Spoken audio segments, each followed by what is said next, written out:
I'm glad we're live. Hello, Dr. Anzai. It's so good of you to join me today in this search that I have about how to deal with my diabetes. Now, very carefully, you're in Canada, so I'm not asking for personal medical advice. There might be like rules about practicing medicine across state lines or something, and I certainly don't want to I think we try would be. I think we would be safe even if we would be considered that because I don't have a Canadian license. I have a Brazilian license, to. and Okay, since COVID, we can do the telemedicine in Brazil. So we doctors are allowed to, give consultations to their patients with certain limitations. Of course, we probably would have to send you to another doctor locally sure. to go through a physical exam and probably take some lab tests and a little bit more than that. But no problem with the orientations, I guess. Good, wonderful. So, what we're talking about today is for people in general. We're talking about human adults, and anything specific about my case is just as an example. Okay, so uh, first, before we get into claims, tell me about you. Who are you, and why and what?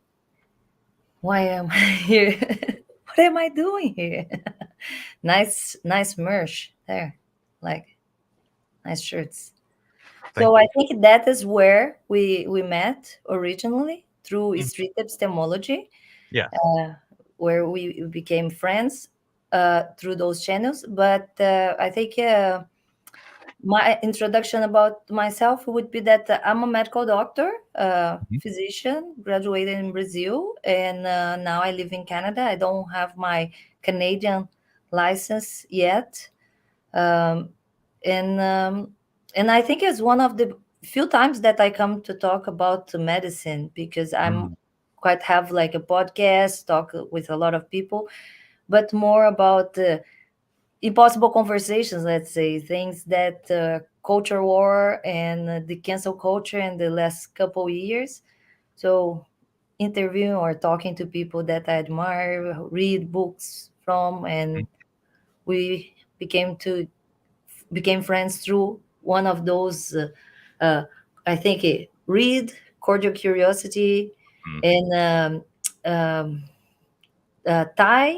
Tyrone Wills. The yeah, let's Chat. Yeah. chat and and more. Oh, cool. Okay, um, I'm breaking a few of the normal rules of street epistemology here. One is I actually asked for a specific claim. Usually, we don't uh, push a claim on our claimant. In this case, Fanny agreed to do this one because it was of specific interest to me. The claim that we're going to explore is a claim that there's a healthy blood sugar level for humans, and there's kind of a subclaim of being outside that range has this quantifiable level of risk. And you're going to bring the data as to why we should think so. Um, so first, did I type the claim anything like right here? Yeah, I think what I understood originally was that we're here more to explore a claim that we find at least on the medical, let's say, protocol, and Mm-hmm. we try to follow those protocols. But I think we're gonna bring here more of like a your personal approach, which becomes almost like not necessarily according to the protocol, but with good results. And I think that is part of the battle nowadays of science, pseudoscience, if people are doing right. But Mm-hmm. the main goal is for all of us to be doing the best thing, make the best decisions about our health, and not being pragmatic here because like, oh, you're not following all the protocols and having good results is okay. And it Mm-hmm. could do another factor, of course, but it's more likely that right now it's not about believe your doctor blindly or don't or disbelieve it, Yeah. but probably to have a conversation about each personal problem, and that's why we have this personal approach to go patient by patient, even if there are books to kind of dictate those protocols, let's say Hmm. like this. And I think there is a middle ground. There is right now, when you talk about all the, you know, not just the dietarian, and I would say more commercial trendings going, you know, Hmm. convincing people to do some types of diets or not, sometimes not necessarily guided by their own health. And we're trying to find that approach here to like Yeah. show in your personal experience, as people can use that to talk to their doctors, you know, clarify their questions and try to find a more realistic approach to their problems than to have that recipe, that cake recipe that would work for everybody. Unhappily doesn't work that way in medicine and patients. Yeah. My relationship with my regular doctor is very poor. Um, I have a tendency, if I ask somebody a question and they give me a really bad reason for believing their answer, I ask them a question and then, why do you think so? And then they give me really bad reasons. If they evidence bad epistemology, I tend to downgrade my confidence in their answers. And my doctor gave me a whole series of bad reasons. One of which was, well, it's written on the paper and they wouldn't typeset it and put it on paper if it wasn't right. And I'm just like, yes. I know that works most of the time, but just trust the experts is something I can't get myself to just do. You My don't need to epistemology requires understand, a you just higher need to standard of believe. evidence. Pardon? I missed it. You don't need to understand, you just need to believe. Right. Yeah. And I grew up a Sounds a theist, little so religious. I've had more than that. I've had all of my whole lifetime supply of just believe used up. I can't do it anymore.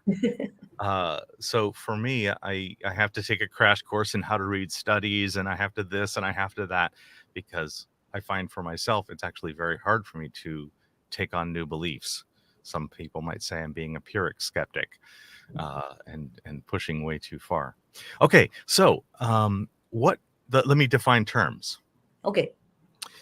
Now, in this case, healthy blood sugar level, I didn't add enough words in there to fully qualify it, I think is fasting blood sugar after sleep. So you sleep, you fast for at least 12 hours, and then you can take a blood sugar reading. And that's the one that we're referencing. It's not the peak blood sugar during the day after eating or the this or that, but it's that one special measurement during the day. That's right. Okay. Yeah, Uh, that would be like that one fasting morning that you like, yeah, I slept, yeah, I didn't eat for the last 12 hours. okay. And Yeah. So, that's the one that we're using here, at least for the claim. yeah, Then we're that's the gonna one we're present using. the variations and the diagnosis, Yeah. diagnostic criteria. So Now, I'm a little bit cheating. Usually in street epistemology, I don't see the evidence or reasons anybody's bringing, but we did a little tech check in last week. And so I have seen the studies and I've gotten a chance to read at least the abstracts and all that sort of thing about the studies. And frankly, my confidence has already moved. So when I'm talking about my prior confidence, I'm going to refer to my confidence 2 weeks ago and say that I would have estimated that the information is probably right. It's probably 95% correct, just whatever my doctor at the place told me. And that my problem is I don't I don't want to take that on as a belief and stop questioning it until I know. Anyway, we'll talk about my confidence after the thing. yeah, I was going to ask if you're gonna present those data yet, or you're just gonna let go Well, to the conversation, or start with how it was. let me have you bring the data to the Yeah. audience, and then as we have the things, I'll pull up the screens, and you can pull up your screens and things like that. Okay.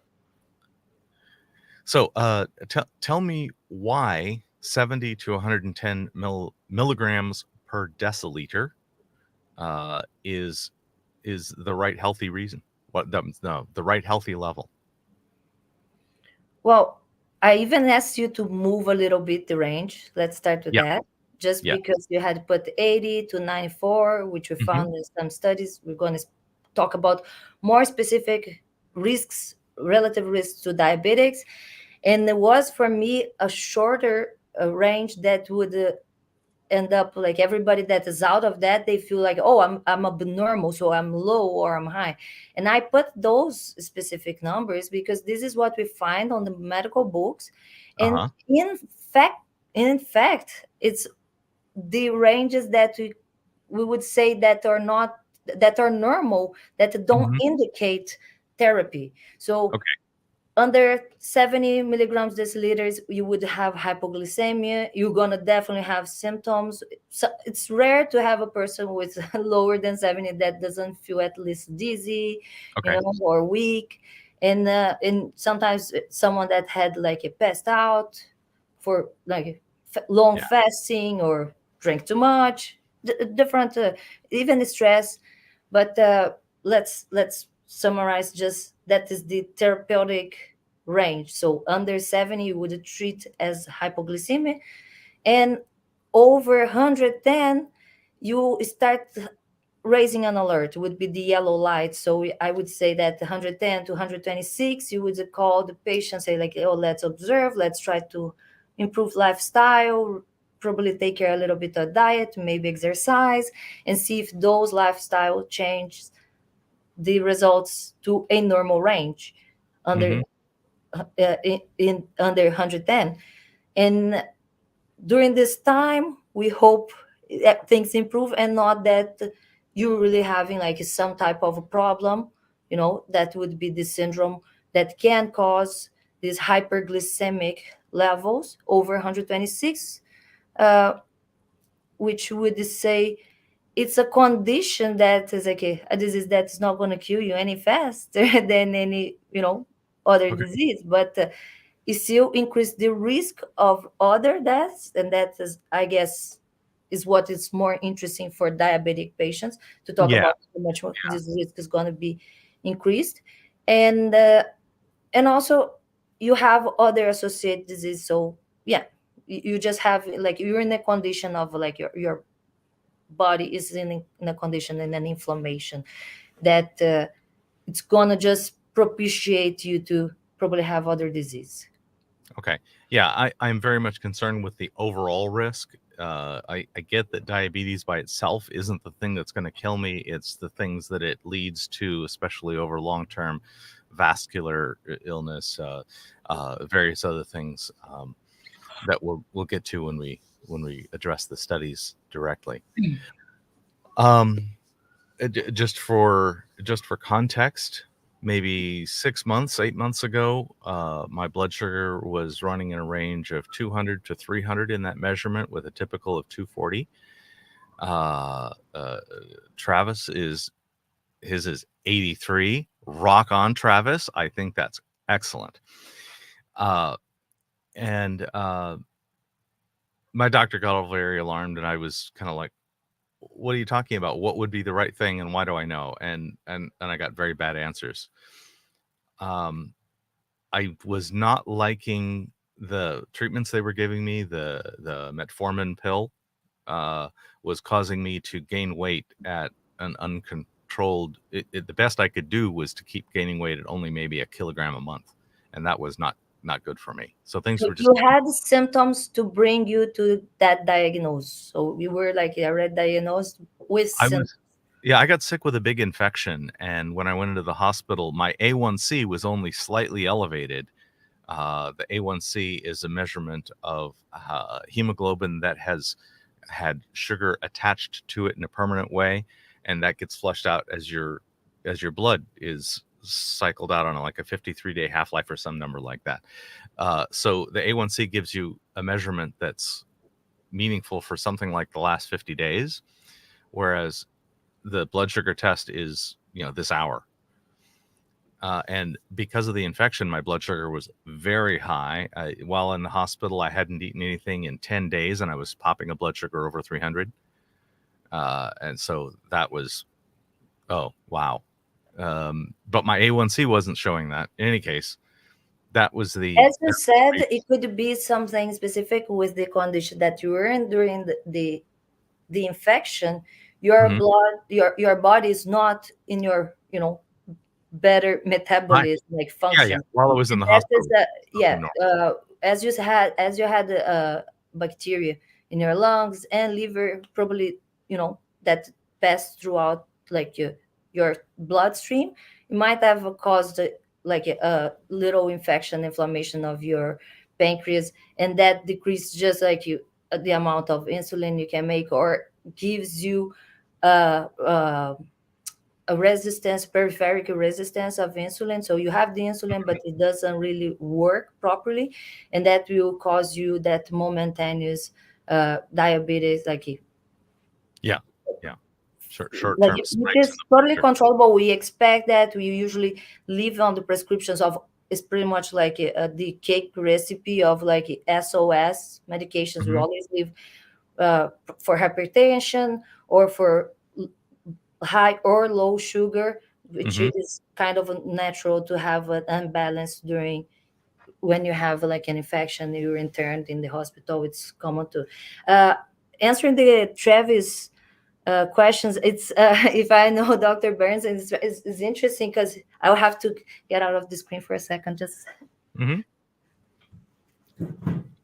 I have here one of the diabetes solutions that is from the author he is talking about, and in defense of all doctors, to the class, let's say that Mhm. doctors don't understand much about diet in general, more likely because we have, at least in Brazil, the Mhm. ethics and all the laws and limitations in between the classes of professionals really limits us as diet. We can only give like a slight orientation of, oh yeah, patient is diabetic or hypertense, try to keep the sugar, salt low. We can put the numbers. We usually Mhm. use in calories, so we put 2000 calories a day maximum, Mhm. and that will be part of the nutritionist of the hospital to create the diet.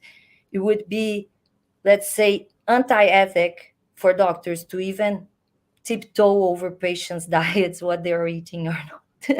Let's say like Oh, that. Yeah. that's out of line? Yes. For the Brazilian laws, we doctors are not allowed to talk about the patients' diets or Yeah. prescribe Apparently, my diets doctor follows the same more rule. than just. We usually refer to the nutritionist with the indication like, yeah, this patient has this, it's Yeah. having these levels. We're trying to target to reduce in you mentioned the glycate hemoglobin, and do a 3 to 6 month coming like meetings to try to attain results. Yeah. My doctor didn't talk to me about diet at all. While I was in the hospital, once they did let me eat, they were feeding me 80 to 90% carbs by calories, and that was ridiculous. That's nothing like my regular diet anyway. And they were sticking me in the arm with insulin 3, 4 times a day, and It's pricking my fantastic. fingers 5 times a day, and just so much. It was kind of silly and terrible. Anyway, but that was then. This is now. So several months back, after getting that information the first time, uh, I made a change in my diet. I reduced my overall calories per day to something of a deficit. It only has to be a little bit of a deficit. So if my expected calories is like 2,400, then I was down a little under 2,000, maybe 1,500. And I was also narrowing my window of eating to one meal, very narrow, or two meals. My first meal would be a protein fat meal, and then my second would be a salad. And and then with at least 14 hours of fasting between those meals. And the net result is I've lost 10 to 15% of my body weight in 4 months or so. It seemed to have plateaued out, which is fine because my goal wasn't body weight. My goal was blood sugar. And that result reduced my typical blood sugar to the 140 to 150 range. And it's pretty stable. If I have a really weird day, I see 1.6 something, and my best number is like 132. Diabetic without medications. It's And good that's to, that's yeah, without you any need to medication. get that observation because it's like everybody's like it's slightly high, but it's totally normal because we want the diabetics to keep under 180. So you can do that without using medications. Even if you're, in your case, having all the symptoms when you were diagnosed, would be like, let's start insulin, metformin, and plus all that. But you do a great diet, you use yourself a great diet, and also you exercise more than the regular, I Yeah, would my say. my typical exercise is about 3 times a week for about 2 hours of ordinary walking. Now, squeegee alert here. I'm about to do something. If you don't like the sight of blood, look away and just listen. And I will let you know when that part is done. I am going to use this little device here that has been cleaned with alcohol, and my finger's been cleaned with alcohol, and I'm going to make a little tiny hole in my finger that hurts. Oh God, I hate that so much. And then I am squeezing out a droplet of blood. I have put a little I test hope it strip won't in the scare meter. anybody on the audience. Yeah. Just, And now and the this would be a random, capillary reaction. just telling. Uh, Yep. then the for the random blood sugar or random blood glucoses, then we have a more accepted, a better number, which you can go all the way to 200. So it's a great number. Okay. Right. Yeah. So 152 is what I got today. Uh, I confirmed the last thing I ate. Uh, Based on our discussion last week, I started allowing myself a tiny carbohydrate snack just before sleep because you said that would help me sleep better. So last night I had two small, very hot pickles, and it's been a little over 12 hours since then. And prior to the pickles, I had been fasting for 6 to 8 hours or so. Uh, so that's my number, 152. Pretty good. I'm yeah. So the blood part's over. Yes, the squeamish. Those squeamish people can look back. All the blood work is done. The number came out 152. I'm interested in what 152 means. That's milligrams per deciliter, That's because right. apparently per liter would be too easy to do the math. If I multiply both sides I by think 10. I think here in Canada and probably parts of United States, they Mhm. might use millimoles per liter. Yep. That it would be a range of 4 to 7, I think. Yeah, yeah. So different range means the same thing. Obviously, numbers come Yeah, out different. just like the conversion of unities. And no moles were harmed. These are chemists' moles, and that's a whole separate conversation. I'm happy to have with you. If when I see 152 milligrams per deciliter, I think that means that I have 1.52 grams of sugar per liter of my blood, and I think I have 5 liters of blood. If I assume those to be the case, that means I have about 7.5 grams of sugar in my blood at any one time right now. That's not very much in terms of daily calories. 7.5 grams would be Well, 30 no, calories.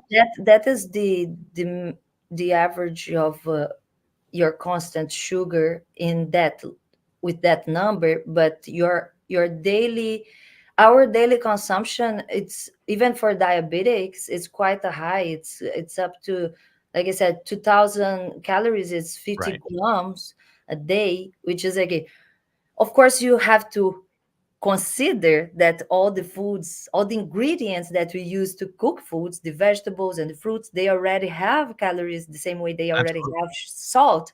So it's not that we just counting the extra or the points that come in the industrialized products. So I think you want to do an exercise on that too. Yeah. To So what we're prepare saying, for it. yeah, 30 grams. Now, if I use a 2,400 calorie a day for my body weight, I don't know if that's correct, but I'll just use that as the round number. No, that is the 2000 to 2400 is Okay. the for diabetics. Yeah. Okay, good. That means 100 calories an hour if averaged out over the day. Obviously, sleeping's less and active is more, so on. So 30 calories is less than 20 minutes worth of sugar that's in my blood. So whatever's putting sugar in my blood has to refill it in a 20-minute. I don't mean it's like does it every 20 minutes. I mean that it completely refills my blood sugar in 20 minutes. I've got Kimberly upstairs in our kitchen, and she has weighed out a few things for us. Let me move her to a focus level so that we can maybe see things better. Here I have on the left sugar. She weighed out 10 grams, so that would be 40 calories worth. So 3/4 this much sugar. Kimberly, could you Vanna that for me and lift it up so people can see how little sugar that is? And yes, it is a lot of sugar. If I only ate sugar for my 2,400 calories, if I had 2,000 calories, that would be half a kilogram of sugar, more than a pound of sugar that I would burn per day. So it looks like a lot. Next over, we have some eggs. Now, this is a small egg from my pet chickens, and this one comes out 25 grams, which is 37 calories, a little bit more than the sugar I have in my blood. There's a regular egg that we buy from the market, which is about twice or a little more that size. The regular egg would have like 78 calories in it. Next over, we have sunflower seeds. And 29 grams of sunflower seeds is how many calories, Kimberly? Don't have that. It's on the back of the nutrition label on the, yes. So 29 grams of that is how many calories? 160? Okay, so that's way, way more than what's in my blood. I don't know how.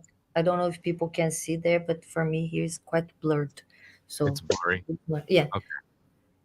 Yeah, so that amount of sunflower seeds there you see is something like 5 or 6 times as much as is in my blood in the moment. Yeah, anyway, so Kimberly's gonna like cut up some broccoli and figure out how much 30 calories of broccoli is at, I think, 0.4 calories per gram. So that would be 75 grams. So, Kimberly, if you would be so kind as to weigh out 75 grams of broccoli and make that visible for us. Anyway, I don't know that the amount of sugar that's in my blood is really an important factor, but it helps me get a handle on how fast that system works. Like if I go out walking and exercising, how fast should I potentially be able to use up some of that blood sugar? Things like that. Anyway. That's why I was thinking that maybe I should have started that presentation with the level before, with the one. Okay. Would you like a presentation? We can. Should we do it that and then oops. Yeah, this comes down to your reasons why you think this claim is true. How do I? Wait a minute. I enter one screen here that I don't know how to. Okay, cool. I found it. I was like, I don't know how I'm gonna pass the slides. So, one thing I thought about earlier before we start the live stream was that maybe I should have started this conversation on the sugar and the metabolism of sugar. Okay. Go through the normal physiology, then go to diabetes. But we originally just talked about diabetes and the whatever was interesting in that subject. Hmm. So we can do another presentation another week about something more back, but I don't think it's gonna be that necessary, I guess. Okay. You tell me after whatever the people talk here. Yeah. Let me see. I'm trying to follow the comments. I don't know. Yeah, okay. Here. So yeah, I start with like a simple presentation. Oh, how do I pass here? Uh,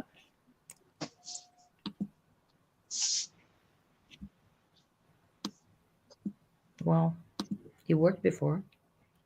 Okay, cool. Um, Good. yeah. Oh, there you go. So yeah, uh, we talked last week pretty much about diabetes, more on your case, personal Hmm. consultation. And today we were trying to just talk about more for general population, I guess, curiosity in endocrinology. Hmm. So diabetes mellitus, and as I mentioned before, just a syndrome that different disease can cause a disorder of the metabolism with causing this hyperglycemic condition, which is secondary sometimes to absence of insulin. You Hmm. just don't produce, or it's destroyed by probably antibodies, like auto antibodies. Um, and or you have it but it has a it's not effective. So sometimes fat obesity mainly, it's one Hmm. of the biggest cause of the peripheric resistance of insulin. And that's why we're going to see that it's definitely on the cause of the diabetes type 2, and we have been having like an increase on the on this let's say the incidence, because we have now obesity, more obesity in kids than before. We're having that increase. So as the diagnostic criteria, as I mentioned before, a random blood glucose higher than 200, or Hmm. the fasting glucose over 126, which gives us that range. When I mentioned what is, you start with the claim of what is normal, 110 to 126, you are in that alert, that yellow light, observe. Let's Hmm. try to correct with lifestyle changes, and hopefully you don't need to start medications. Yeah. So we have other tests here, just out of curiosity. Some people, probably women that have kids, usually go through the like an hour of Hmm. 50 grams. And here we tried here for requirement as criteria that we have set in the protocols, it's 2 hours of 75 grams of glucose, oral glucose test of tolerance. And it would be over a 200 milligrams deciliters. Ah, And so this is me taking in 75 grams of sugar, yeah, like a little more than two regular sodas or a really it's large very, soda very all at sweet to once. drink. Yeah. Yeah. And after 2 hours after I take, having a We're blood gonna glucose test. over 200. Yeah. Okay. Thank you. So as I mentioned, your 152 is quite safe. Oh, You well, inside the range of the random blood yeah, glucose I levels. don't think it's quite So, safe. I think you have given me information for me to believe that it's not quite safe, and we'll get to well, that. yes, when you have that diagnosis, but let's keep In for the. terms of the diagnosis, I'm with you. Yes, that Yeah, in that terms of diagnosis, you would not be considered diabetic by what you have been found in your results. So I would say that you might have found yourself in a condition, hyperglycemic condition, throughout an Mhm. infection, but it would be for diagnosed criteria right now. You don't have it. So you could be Okay. in the range of uh, let's observe, that you would be at that point. If it was not the infection, you probably would be in the range of like 110 to 126 if you go through the labs and test Mm, everything. And then because of the infection, maybe you went over, and you perhaps don't actually have an indication to be categorized as diabetic right now, yeah, yeah. and to have I'm not very immune concerned about what treatment. they categorize me. I'm mm, You're pretty healthy, let's say that. yeah. And we have a glycated hemoglobin of over 6.5, which is a measurement that we don't originally test, I guess, on patients for primal diagnosis, but we Mhm. would do as a follow-up, and this is to catch that patient that Yes. don't follow diet, don't take the medicine properly, and just do Yeah. the Mine thing was, a week 7.1. before seeing the doctor. So we would see higher than that. Yeah. And Back 9 months ago, it was 7.1.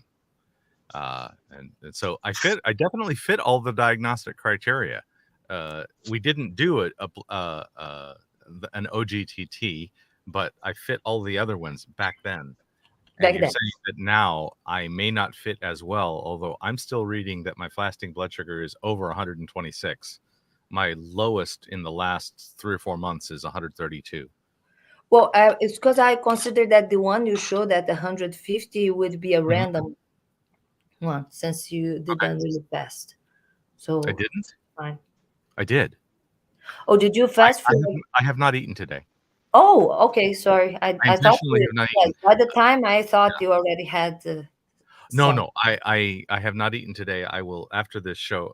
I will go So you make do my the breakfast. fasting all the way to the evening, or I do it. fasting? I do it till sometime afternoon, typically 1 or 2 p.m. because I find it a lot easier to fast in the morning than in the evening. Yeah, Uh, my definitely. my discipline sucks. After I've eaten a meal, it's a lot harder for me not to eat another meal. It feels like you pass much faster in the Yeah, morning. yeah. My fasting is really slow in the evenings. Anyway, Yeah. So here I put as curiosity risk factors. Of course, the type 1 diabetes, we usually find it early in life, before 30 years old. So it's auto, the risk, it would be more genetic, which it would be the person itself already having other autoimmune disease or have a family history of the diabetes type 1. yeah. The two, as I mentioned, it's more older people for over 40s, 40 years old. With Mhm.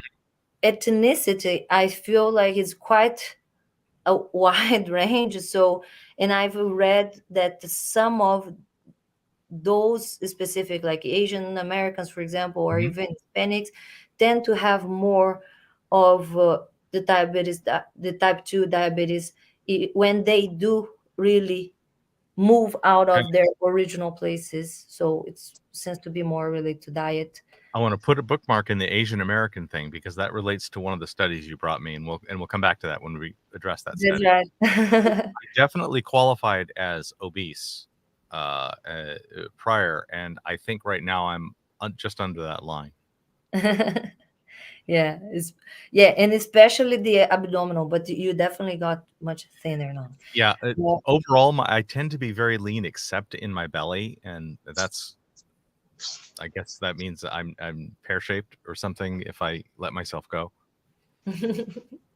So we have other conditions that also can propitiate to have the diabetes, as dyslipidemia, hypertension, coronary artery disease, and some history of some type of intolerance, impaired glucose tolerance, or impaired fasting glucose, sometimes related to stress.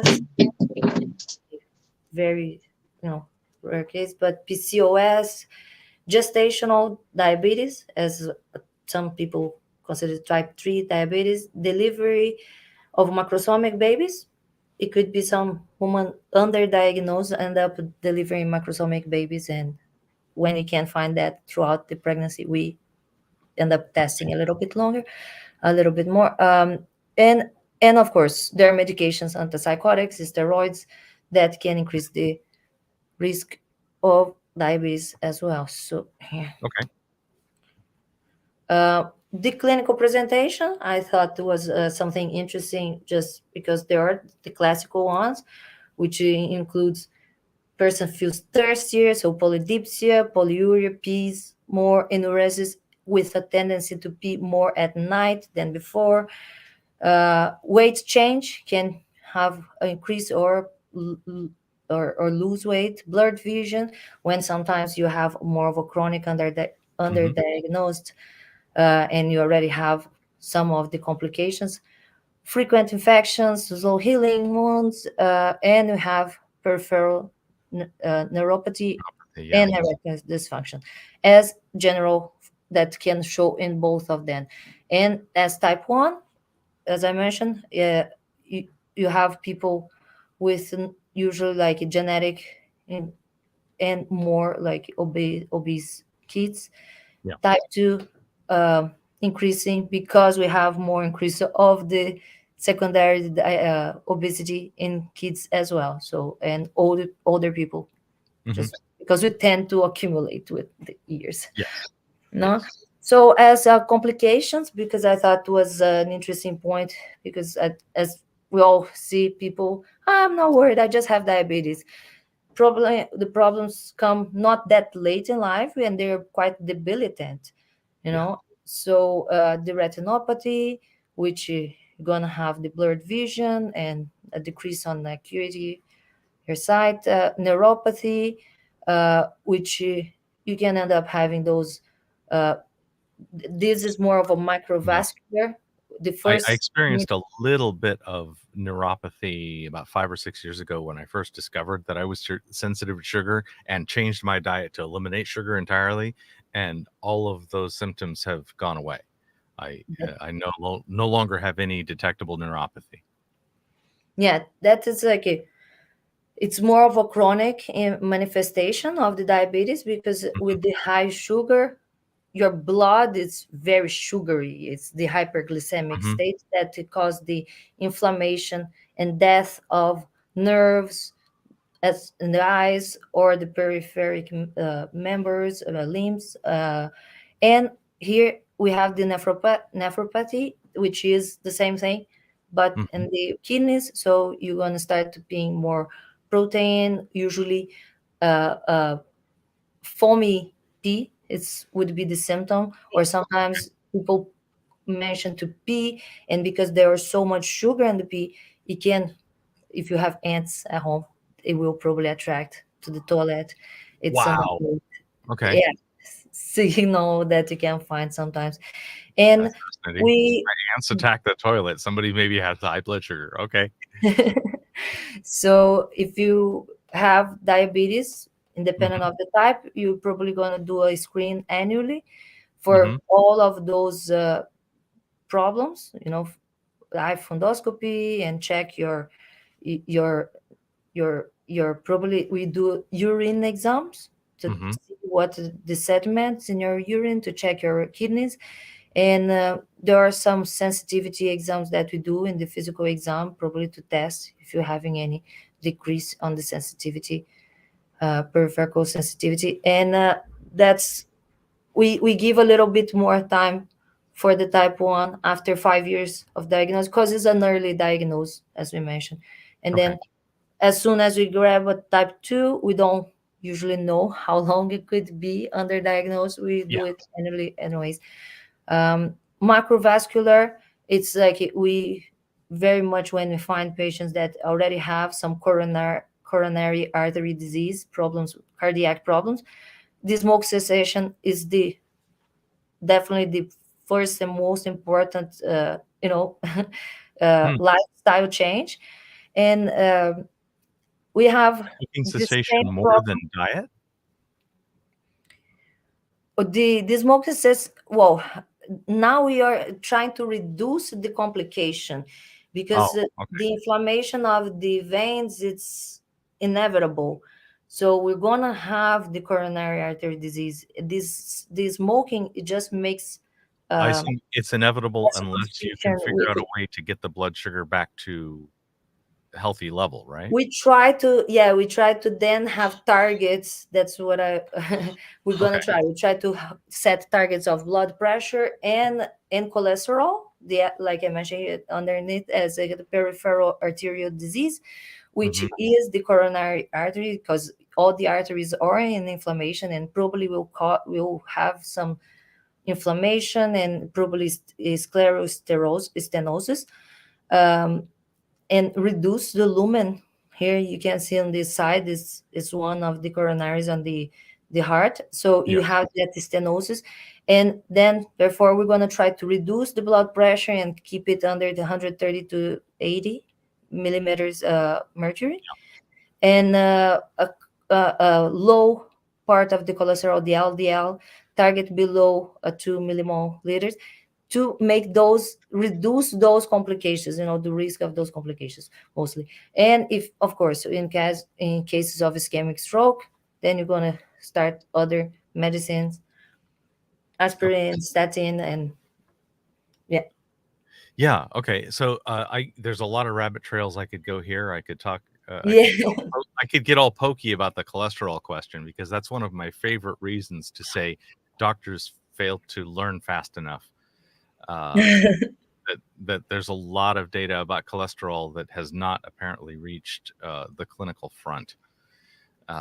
So I have doubts about the cholesterol question. But anyway, I don't want to. We can do one just about cholesterol Sure. later. One. Yeah, we could totally do that. I told you that we would, if we start opening the medical books, and because Yeah, I mentioned to you, I never really do podcasts talk about medicine. Mostly, I remember have talked a little bit about the COVID when it came around first times, and all the the polarized opinions about masks and vaccines. I never even really approach in the medical level, let's say like this. Just talk to people that were professionals in masks or other subjects that were related.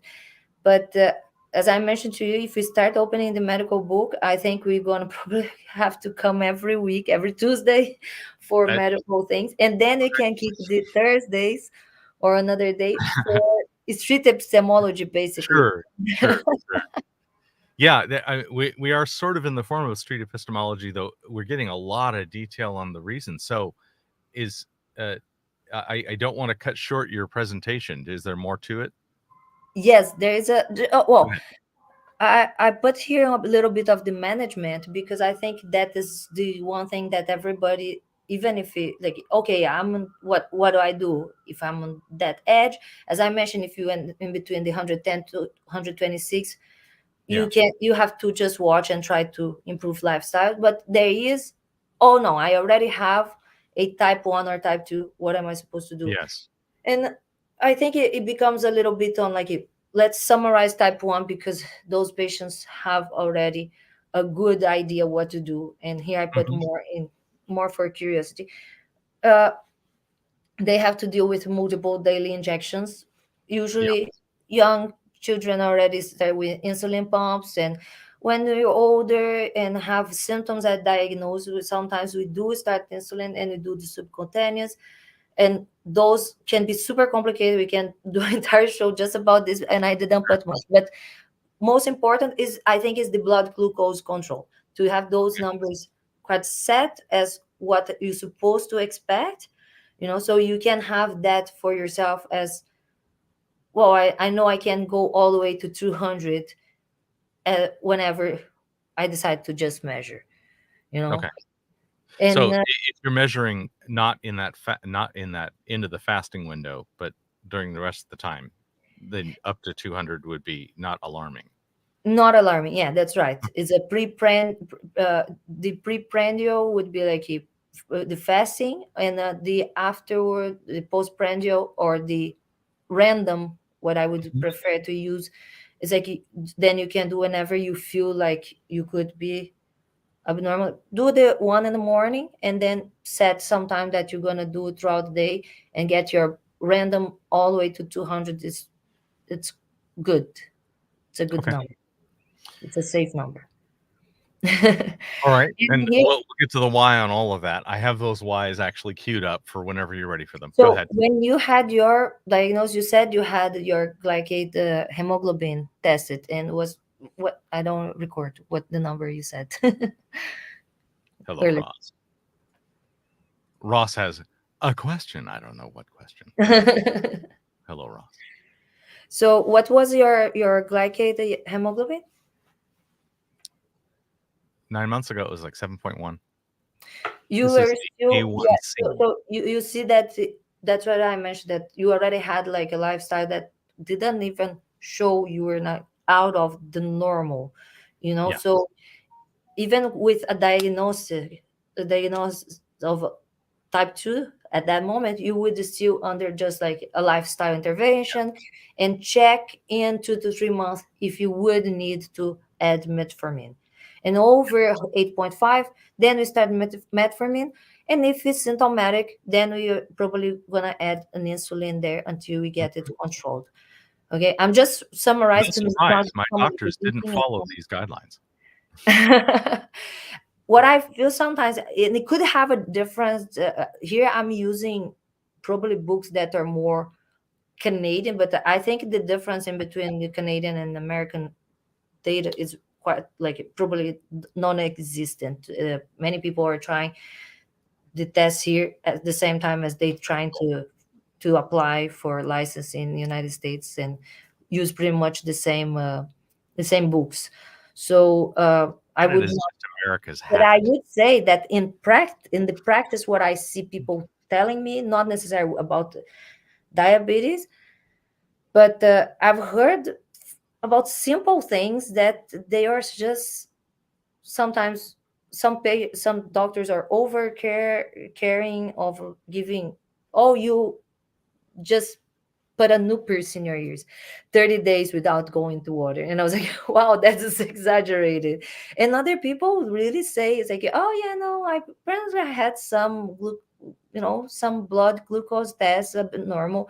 My Mhm. doctor didn't do much. And so becomes something very personal. And I always suggest, I hear a lot of complaints about people here in Canada, um, and I always say, just try a second opinion. Here, the system is a little bit more plastered. To get a second opinion is difficult. To even like Mm. go to the emergency room, it takes forever.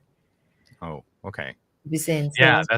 that would be that's another show we wanna have is, socialized medicine and not in various places. That's totally a topic we want. That's a great conversation. I will even take my white vest because I'm not going to be speaking as doctor. Okay. I probably would, but I I might love not talking have about the politics with you. popular It's lovely. opinion, let's say. But you know that I have unpopular opinion, so it's Yeah, not going to be very out of my that's pay. totally okay. So, is there more to this, presentation? I think I put some specifics here, but more about complications, which I totally agree with you. We can do more shows about this, and Yep. perhaps more about sugar, Okay. the sugar intake and diet, if you want. Like I mentioned, for medicine in Brazil, it's not okay for doctors to set a diet, but we can definitely talk about the source of sugar and the types of carbs. I think that is something for me. I think is curious because there are so many people selling diets, or Yes. personal dietitians to help you daily. Uh, and the mainstream media, which I would say like the people that are popular, or like what is trending, it's not something that is uh, totally realistic. I would say that, to be honest, if anybody were like really talking about health and well-being and aging well and eating healthy, you Mhm. would have much more attack on sugar than on meat and or cholesterol, or if you can or not eat butter, Mhm. or if you should eat margarine, which we've seen throughout the last decades. Everything is Mhm. all about if you can eat eggs or not, how many eggs you can eat, if and Mhm. things that were more distracting than informative or Yep. really educative about diet. In Because I guess sugar makes too much money. There's no, all the It's a mess. commercials or or like, don't talk about sugar. There are other white things here for us to condemn before you, like, you stop eating bread, stop eating, like the attack on gluten, the attack on meat itself Mhm. becomes, for me, it's that break of the curtain of reality. That's like, I just don't agree with that type of narrative. So I think Welcome, we Godless. should have an entire, that could be a street epistemology. Okay. Yes, it could be. Welcome, Godless. This is the farthest thing from a debate in street epistemology. We try to avoid the debate or pushing back on the topic, arguing from the alternate position. Um, okay, should I switch to okay? Some studies. Yeah, Yeah. the studies. So, which of the two studies do you want to talk about first? Uh, I didn't even know that we were going through then. You can choose whatever. I don't Okay, mind. the one I have set up here is the second one you sent me. It is the Yeah. association between fasting glucose and all-cause Yeah, because mortality. I thought this was great Mhm. to when you asked me, I was like, well, it's a great question. It's something that we have, brushed off a little bit superficially on the books. But Yes. of course, it's something that we need to go and check what is the latest Yeah. like studies, or there's some meta-analysis that we can put all together, because mostly seems to be unclear, but at the same time towards one same direction. So I think Mhm. that when you ask me how much should I really control my blood glucose, and that the daily Mhm. control is important for my life expectation, for Yeah. my expanding my lifespan and reducing the risks, like the relative risk in comparison with other people that don't really have the sugar problem. And I thought, well, if I had diabetes, I would want to know that too. I think it's important because you don't want to struggle too much for something that is not that much riskier. Huh? You want to measure your risks and decide if you how much effort you're going to put on controlling it. So I thought it was quite of an interesting question, and that's why we went through those studies. Yes. Yes, indeed. So this is specifically the what convinced you, or what should convince you to agree with the conclusions that you presented in the prior uh, presentation. And the as I'm reading along in this abstract, the two things that really stuck out to me is in individuals with fasting glucose levels above 100 to 125, and that's the fasting glucose is after you fasted, before you eat, hit the finger, each 18 milligrams per deciliter, so just 18 on the number that I use, has a 30% increase in the risk of mortality across all associated causes. And that set me back. Holy crap, really? 18 on that number is a 30% increase within that range. So now I am not happy about my 152. I think that means that I have way more than a 30% increase of mortality risk. I'm not sure if I can say 60%, or maybe it's 30% and then 30% of the next 70 or something like that. But nevertheless, it's a big, big chunk, way more than a 50% increased risk of mortality if I just manage my life to go at 152 compared to if I manage to get to 100. Wow.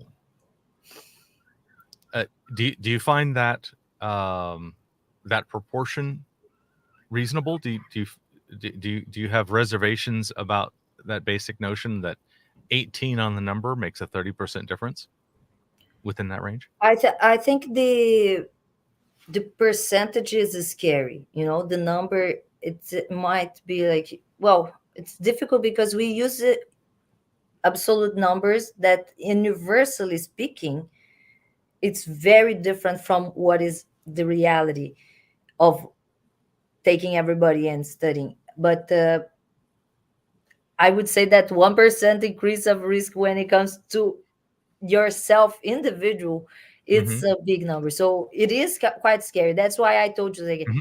I think it's interesting, the question, because even the studies feel a little hesitant to conclude.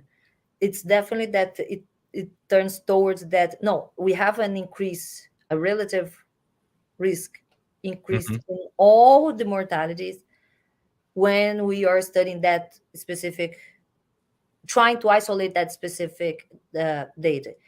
Could not be necessarily related to it, but it feels that is definitely makes sense physiologically speaking, that you are, as soon as you have a higher blood glucose, your body is in a state of inflammation, and Mhm. your veins are not or inflamed and passing through a process of Yeah. modification. So that it's what it propitiates all the increase in all the mortalities, in my opinion. And try to keep it low. It can't be bad, you know. Yeah. Yeah. It lowers clearly better. And the target is clearly, well, it's either 80 Yeah, to and 94. definitely in this study, as you Yeah. pointing that, it's a retrospective study that really got a really good Yeah. number of people in comparison of other studies that we found. Yeah, Right. They're specifying a narrower range than is your claim. that's And right. your claim, I think, is based upon the notion that that there's some noise in the system and we shouldn't overreact to things. And so a little bit wider. I understand that notion, and for myself, I'm going to use this number, 80 to Yeah, 94, because I think that's the number that I can math with. yeah. No, I'm I think it's totally fine to understand that we have a wide range for Mhm. diagnosis or for therapy, but we have an ideal shorter range within Yeah. it. Ross asks, is fake sugar okay? What does it mean, fake sugar, like sweeteners? Artificial sweeteners, I assume. I guess no problem. Yeah, I noticed that Then uh, there is the discussion of which ones are safe or healthier, right, but right. No, I use artificial sweeteners a lot. everything you can just dissect into a little bit more. Yeah, I find that I will drink enough if I uh, make sure that it's carbonated and flavored. I will drink a lot more water, and in this case, I'm clearly going for zero sugar kind of stuff. And I note that there is zero effect on my blood sugar from Yeah, consuming that. Yeah. Okay. So the other point was Korean adults. You had mentioned that there was um, I hesitate to say the word racial, but I guess that's the right term here. That Asian Americans, and yeah, I'm I can pretty say sure that ethnic applies to Koreans. ethnicity. Yeah. I'm assuming this study was done in South Korea. Um, and how much should I modify my thinking about this study because it was done with Korean adults as opposed to I'm not Korean, I'm American. Am I in enough of a different category that we should think about my numbers differently? Oh, that's a good question, because apparently I don't know if it's in any of those studies that you have, but I definitely read one of them saying that the not just the ethnicity of A- Amer- uh, Asian Americans, but Uh-huh. more of Asians and Hispanics or Europeans that Yeah. move to North America mostly have a even increased risk of the diabetes Mm-hmm. than the ones that keep living. The expats apparently have a higher risk, but then for me, I feel like there is a bias there, that it's one of the biases could be just diet and lifestyle. you Yeah. know Yeah. Pacific Islanders, I think, have the worst um, bad effects from going to an American diet. Uh, the Samoans show up and they get diabetes really fast, really early, really often, die early from it. That apparently they're what they have become used to in the generations as yeah, far as diet is one with very low it's carbohydrates. type of speciation almost, huh? Maybe, It's- maybe. or So substantiation for sure, like this separation and isolation, and then turn back to, but yeah, then under other factors. So if you're a Pacific Islander and you want to stay healthy, you're going to have to look like Jason Momoa. Hey, that'll get you a date, no doubt. My wife Naya is very hot for Jason Momoa. She thinks he's awesome. Yeah, Aquaman, no? Yeah. Okay. So, is there anything in the other study? First of all, is there anything in this study? I will post the link. Sorry, I should have done that. You can put, oh, I was okay. Put the link in the description too. Yeah. And I will definitely put the link in the description. And then here is the second study. Should I switch to the second study? Sure. Okay. So there is the second study. And share Chrome tab. That one. Bang. So this is also from PubMed. Diabetes mellitus, fasting glucose, and risk of cause-specific death. Just focusing on the abstract. Yeah. An additional 1.80, which obviously you can read confidence intervals and that sort of thing. But if I just take that mean, and that means that I have an 80% greater risk of death from being in this category versus not being in this category. And I'm a little unclear on how far, because this is very much a gradient question. Somebody could have 101 milligrams per deciliter, and obviously they have a much less risk than somebody who has 199 milligrams per deciliter fasting blood level. So there's a gradient in it. There they try to put ranges of the blood glucoses with the risk, and here they seem to just put in between the people that don't have diabetes to people that have diabetes, with that difference of 0.2 to 0.3 relative risk difference in between the two groups among all the mortality causes. Okay, so in round numbers, this one seems to reinforce the same kind of range of risk, 30%, yeah, as the other 20-30%, and that's a really big deal. So the SE question: what could you learn that would decrease your confidence that the risk is something proportional to what these studies indicate? This is obviously hypothetical, something you don't know. Well, I tend to be a little skeptic when it comes to numbers, and that would be in general about the studies, because, when it comes to patients, like I mentioned, it's not that we can take another Dali with no diabetes and see that would be the difference. In fact, is like 4 years that you would increase, in realistic numbers. Like, Dali without diabetes will die 4 years older than the Dali right now with the diabetes.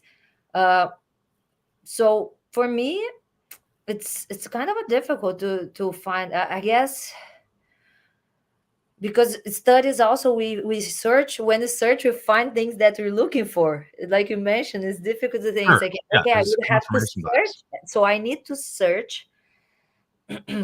Okay, I think I would have to search for the same studies and then try to find something with results more positive. Okay. And I guess it's not something difficult to probably find. So you find yourself, you say you're skeptical regards the numbers or math related or statistics related stuff. But there is a part of a consistency. If we keep for example, I would not deny that if many studies speak towards the same, the same increase at least. Like I said, definitely there is increase. That's definitely enough for me to I should do something about my blood sugar. Now, speaking realistic about the relationship of a doctor and patient, I'm a doctor that I don't try to push to something that it's unachievable to you. So Right. that's why I understand that I would be like, oh no, it's not to cut completely sugar. If you tell me you can really not replace it for sweetener, it's like, oh, I hate the flavor, or I'm afraid of the risk of other things that I read about this. And I was like, look, you can keep it healthy eating just natural food and Yeah. try to keep it low. Now, I'm not going to be able to tell you which number is the ideal based on those studies, because this is, like I said, this one study is just numbers. For Mhm. me, I would say try to keep in the range and lowering as much as you can as a process and not a goal. Right. That's another part Process. of the we've talked about this before, as trying to set yourself a process of a lifestyle and changing your diet, changing your exercise, and trying to achieve something healthier than, oh, I need to get this number or I need to get this weight, which Mhm. is sometimes more difficult to achieve, and I guess is intimidating to a lot of people. So if you like, Yes. let's, Intimidating. add steps. Yes. And So becomes kind of like open. It's like, oh, I would like you to give me like more of a target number and straight number and a straight. It's I would say that is difficult, even when you have like that yeah. one Yeah. patient. Yeah, there's a real tendency for people to get into black and white thinking when they get a number that is like this, and think that if they're just above that number, it's one thing, and if they're just below that number, it's another thing. Whereas I see everything as a gradient, so I'm thinking about it differently in that regard. So you And find numbers to it's be not. interesting because it's a little bit of I saw someone question this before. I just didn't find any time to answer, because Mhm. they were asking if I'm like pro a carnivore diet, just meat. Yes. Yeah, that was Travis asking, does Fanny approve of the meat only carnivore diet? And I was going to mention this, that I would love to have the both of you talk about that on a stream. Well, I'm is medically speaking and personally speaking, I don't think any restrictive diet it's actually healthy in Hmm, general for you if you don't really have an indication for it. If you don't really have I see. intolerance of gluten, please don't cut the gluten, or intolerance of Right. lactose. There is no need for you to cut completely. Of course, there are ingredients in our diet that we feel better or worse of eating, and we can do that personally with our nutritionist, no problem. But I just don't think it's healthy, even like mentally speaking, if you don't need to restrict yourself to go through that. Hmm. Right, right. So yeah. Okay. So you said that you're a little skeptical when it comes to numbers and statistics. Do you have a different way that you would come to know this information that would be more impactful to you?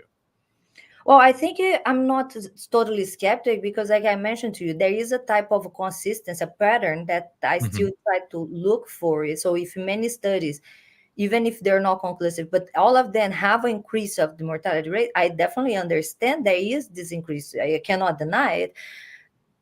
How much percentage, the numbers, even the numbers in percentage for me are difficult to judge, because I don't know how much percent would drive me to do more or less in Hmm. my diet, personally Hmm. speaking. So yeah, it's a hard question, but I Yeah. would probably look for more studies and try to compile them and say like, okay, Lali, we have, we found 10 studies, and none of them actually said because you have diabetes, you, I don't know, screening for the disease more often, and therefore you have like a less chance to die or like to diagnose something. It could Good be. But point. Yes. Yeah, if you're receiving treatment for one thing, you get a bit of preventive medicine regarding other things that you might not be aware of. Yeah, yeah. that could be a positive. Sure, sure, sure. Okay. Let's see. We have the hypothetical. Thank you very much for this talk. I've enjoyed it. It's really good. If anybody has questions about this, I did take a crash course recently, just over the last weekend, in trying to read these studies and understand what all these things are. It turns out I actually took that course several years back, and it was a repeat, so that was fine. There's a lot of good review. I am strictly a layman, but you can ask me questions and I can translate as a layperson what I understood and read in any of these, and we can take this further if anybody wants to. Fanny's contact information should be down in the description. Fanny, Thank you so much for having me, and it thank was you. a pleasure to have Yeah, these chats. And I'm looking forward to do a more street epistemology chat. I think I send you a list of topics yes, that are yes. We quite have a nice hard. list. Then I'm gonna have to take the vest and go back to normal Fanny Anzai. Now, I did check off all the boxes on my street epistemology thing. So what we did was street epistemology. Rapport is high. See, she just said that she wants to have more conversations, so pass. There was reflection. Now, some of that reflection happened in the week between and that kind of thing.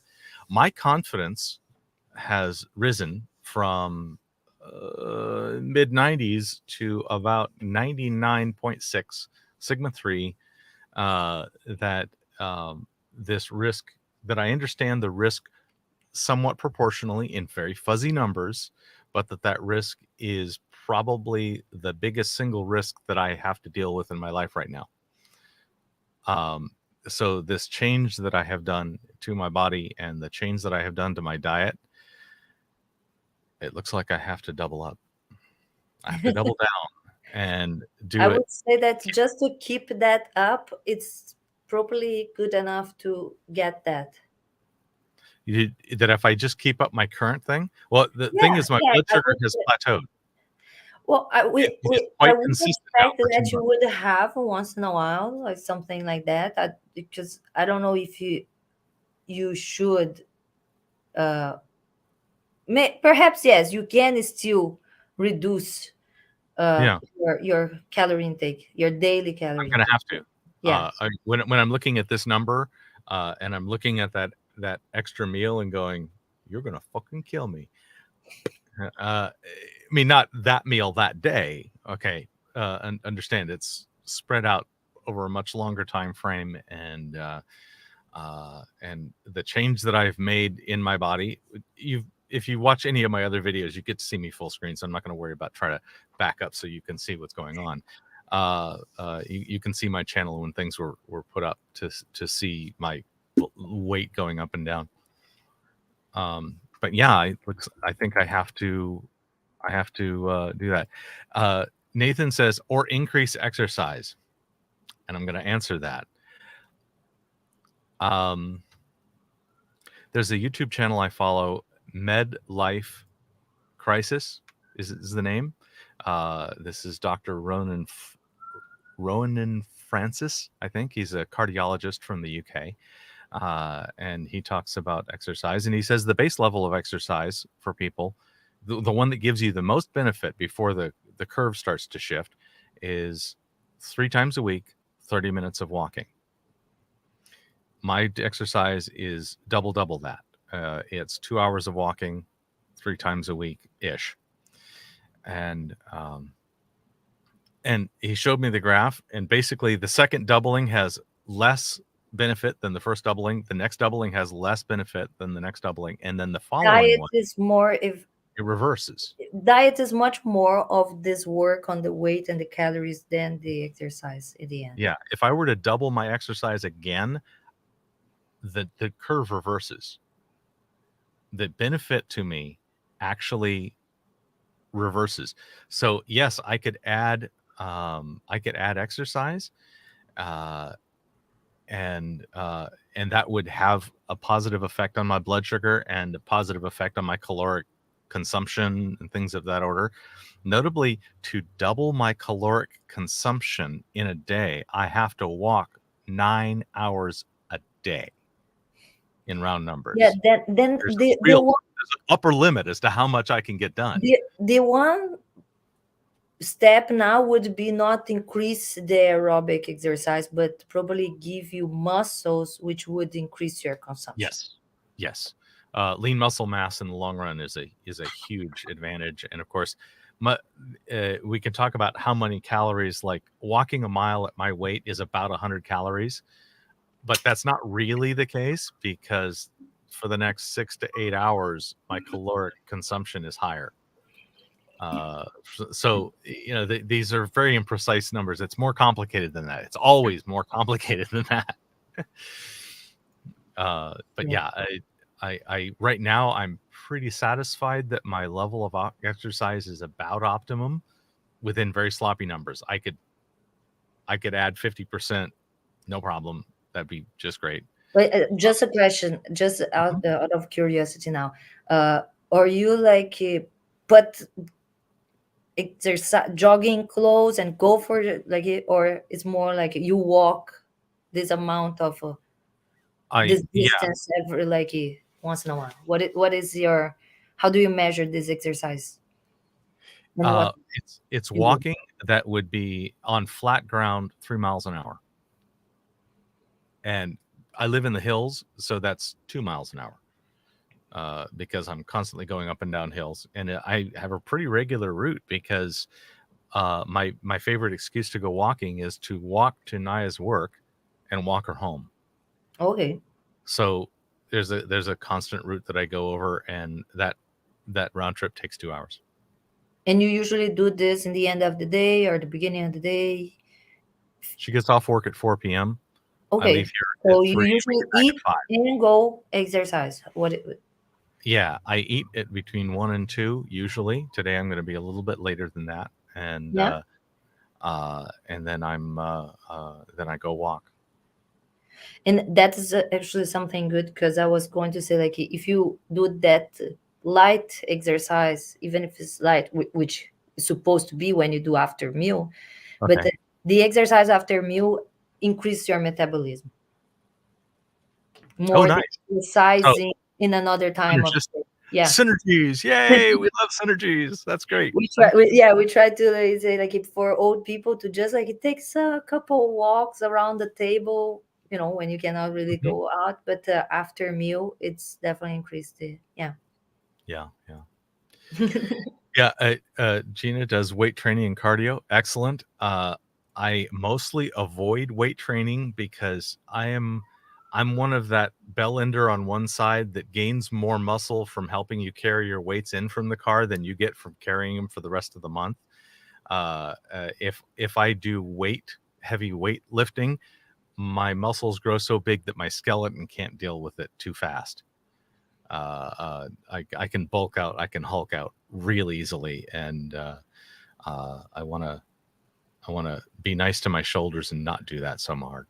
So it's not that I avoid lifting heavy things. I just don't now do it. not trying to tiptoe on the personal trainer's job. Yeah, exactly. But there are different types of trainings that you can probably work on that type of muscle as well. Which type of muscle you're gonna like not grow, but just lean and have the muscle. It's about series and numbers of repetitions. So Mm-hmm. you can work that with a personal trainer. And I don't want to be bulky. I want to be lean and just have that. Yeah. That lean muscle that will help you improve that thing that feels plateau sometimes. I would say try changing some of the techniques, whatever you're using. So if it's like, oh, I have this diet is working, but I plateau, maybe it's time to take Mhm. a certain cycle, to cycle in another type of diet. So it's like take smaller meals and space them Mhm. equally and keep your glucose like low, but along the day, which probably would be even better in case of diabetics than to cause too much of ketosis in the body and have like Mhm. long intervals, like fasting. Mhm. Yeah, so Rosemary is doing a similar level of exercise to me, spread out over the week. Yeah, that's Yeah, that's cool. good. Yeah, That's good. that's pretty good. Yeah. All right. I grant you the last word. Is there anything that you'd like to leave us out with? Not at all. I thank you very much, everybody, and hopefully come back soon with another subject. Okay. If we both wave at the same time, StreamYard will end the broadcast. That's So right. I can wave, but unless you wave, it doesn't work. Okay. Okay. Yeah.